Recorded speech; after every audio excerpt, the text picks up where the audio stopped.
प्यारे बच्चों, आज का क्लास लेके चलते हैं दूरी।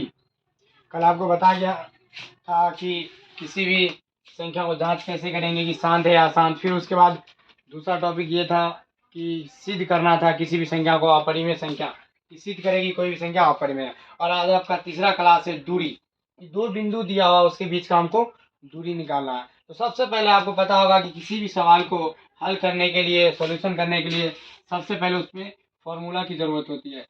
जैसे आदमी को जीवन जीने के लिए, ज़िंदगी बसर करने के लिए खाने अर्थात भोजन की ज़रूरत होती है, उसी तरीके से किसी भी सवाल को हल करने के लिए सबसे पहले हमको क्या चाहिए? फार्मूला चाहिए। तो चलते हैं सबसे पहले हम दूरी के फार्मूला पे। दूरी बराबर क्या होता है? दूरी बराबर root under x2 minus x1 का whole square plus y2 minus y1 का होल स्क्वायर। तो किसी भी सवाल को बनाने के लिए सबसे पहले क्या चाहिए? हमको फार्मूला याद होना चाहिए। तो अगर हम आपको फार्मूला याद हो गया तो ये याद रखिए 1 नंबर आपको ऑब्जेक्टिव में आ सकता है।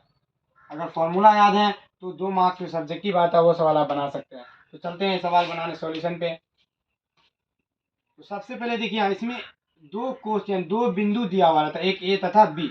तो हमको ये नहीं जानना कि बिंदु क्या होता है, बिंदु से हमको कोई मतलब नहीं है। इसको समझना है कि एक डब्बा दिया हुआ, ये पहला डब्बा, ये दूसरा डब्बा। एक होता है पहला डब्बा और दूसरा दूसरा डब्बा होता है। अब तो देखो फॉर्मूला में क्या दिया, x2 और x1, y2 और y1, ये हमको जानना है क्या है। फार्मूला तो हम याद कर लिए, बस x2 क्या होता है ये जानना है, x1 क्या होता है ये जानना है।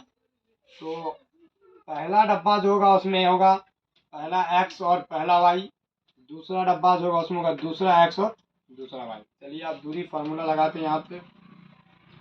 तो दूरी बराबर root under x2 minus x1 का whole square plus y2 minus y1 का होल स्क्वायर। ये फार्मूला यहाँ लिख दिए। बच्चा यही गलती कर देता है कि x1 क्या होता है और x2 क्या होता है, y1 क्या होता है, y2 क्या होता है। तो पहले हमको ये दिमाग में सेट करना पड़ेगा, पहला डब्बा और दूसरा डब्बा। ये हमको नहीं जाना कि बिंदु है, कोष्ठ है, उससे हमको कोई मतलब नहीं है। बस ये जाना ये पहला डब्बा और ये दूसरा डब्बा। तो पहला डब्बा में पहला x और पहला y, दूसरा डब्बा में दूसरा x और दूसरा y। अगर ये मान हमको सही से निकल गया तो यहाँ पे हम बैठा सकते हैं।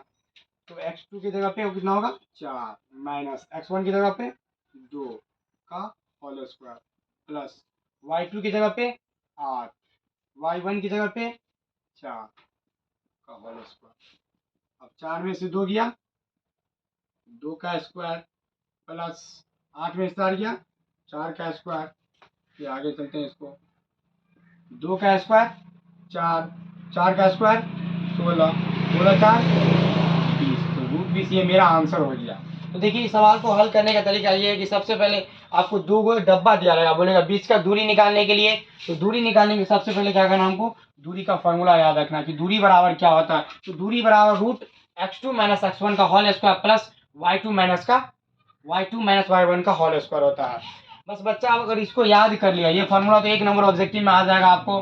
फिर उसके बाद अब हमको ये जानना x1 कैसे निकालेंगे, x2 कैसे निकालेंगे, y1 और y2 कैसे निकालेंगे। तो आपको 2 डब्बा दिया हुआ रहेगा, 2 डब्बा दिया रहेगा जिसको हम बिंदु बोलते हैं। तो पहला डब्बा में पहला x और पहला y, दूसरा डब्बा में दूसरा x और दूसरा y। बस फॉर्मूला लिखना है, उसके मान को यहाँ पुट कर देना, फिर आगे आपका आंसर हो जाएगा। तो इस सवाल को आप बेहतर तरीके से समझ गए होंगे।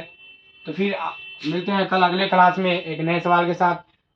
तो ये सब सवाल जितना भी आपको आज बताया जा रहा है, 2-3 सवाल बताया गया अभी तक में, ये सब सवाल ऐसा है जो हर साल आपको बोर्ड एग्जाम में आएगा। ये आपको पूरा 100% गारंटी दिया जा रहा है, हर साल एग्जाम में आता है। तो इसका प्रिपरेशन करते रहें और अच्छा नंबर लाने का कोशिश करें। और मेरे चैनल को लाइक और सब्सक्राइब करते रहें और अपने दोस्तों तक पहुँचाएं ताकि उसको अच्छे से अच्छे नंबर बोर्ड एग्जाम में आ जाए।